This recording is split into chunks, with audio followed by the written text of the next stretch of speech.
Bonjour à tous. Je ne sais pas si vous connaissez la musique de Christophe Maé, Il est où le bonheur? Là, on va se demander, ils étaient où les Nantais? Bonjour à tous, on se retrouve pour le débrief de Nantes-Toulouse, qu'il y a eu lieu hier soir, la finale de la Coupe de France au Stade de France.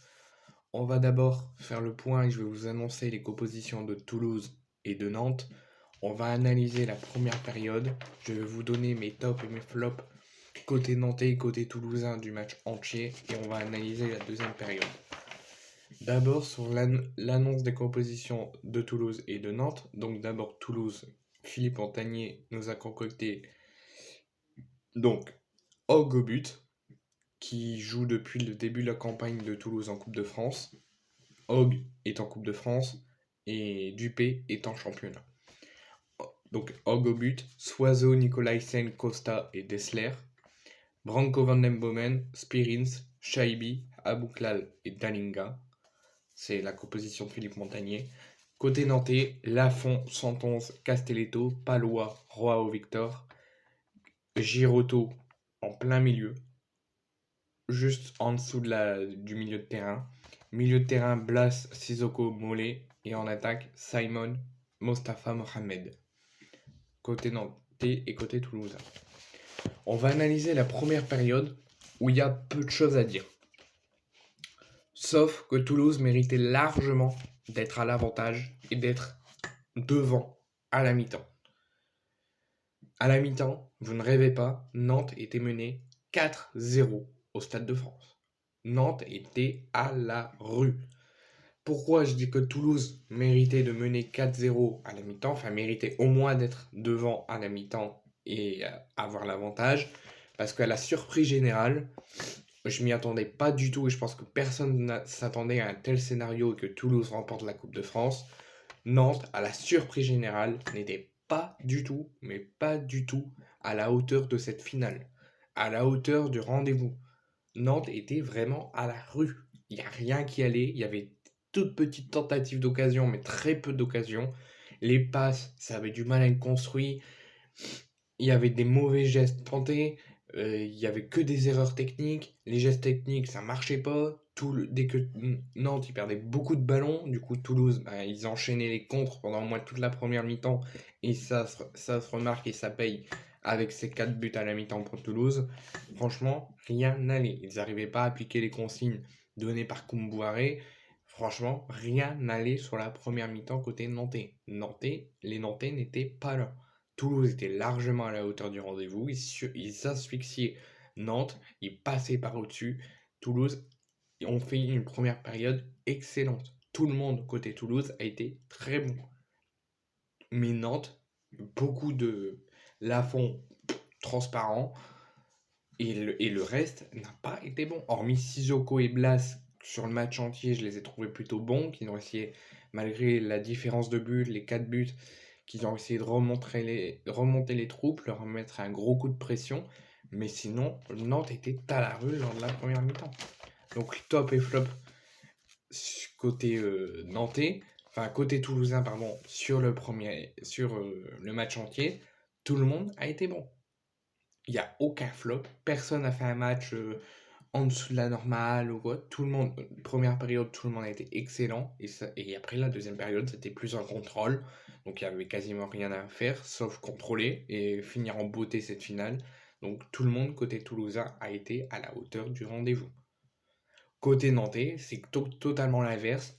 Hormis Blas et Sissoko sur les deux périodes où ils étaient là, ils essayaient d'aller faire avancer Nantes vers l'avant, à remonter les troupes pour essayer de réagir. Mais sinon, le reste de l'équipe, malheureusement, la bonne partie de l'équipe n'a pas été à la hauteur du rendez-vous. Toulouse a surpassé Nantes et mérite amplement de gagner leur première Coupe de France depuis 1957. Depuis 1957, sur 66 ans de disette, ils avaient remporté qu'une seule Coupe de France. Depuis, ils n'en avaient plus remporté aucune. Ben là, ils le font en surclassant, en asphyxiant, en marchant sur Nantes. 5 buts à 1. Analyse de la seconde période où, à la reprise de la deuxième période, Toulouse mène 4-0. On voit toujours une forte intensité, un fort envie de bien finir cette finale et de partir tranquillement vers le trophée, et de partir sereinement vers le trophée. Malgré le 4-0, on voit toujours des lacunes, des difficultés côté nantais, mais un tout petit peu plus d'envie qu'en première période. Et ça s'est conclué par une baisse. Ça a aussi profité à une baisse de jeu et à une baisse d'intensité côté toulousain, ce qui a profité à Nantes de remettre un tout petit coup d'accélérateur, à repartir vers l'avant, à essayer du moins de faire marquer l'honneur. Et ça s'est confirmé à la 71e minute, le but sur pénalty de Ludovic Blas. Mais après ce 4-1, Nantes se remet à plus exister, à refaire des erreurs techniques, alors que pendant 5-6 minutes, il commençait à cette fois-ci rentrer dans cette finale.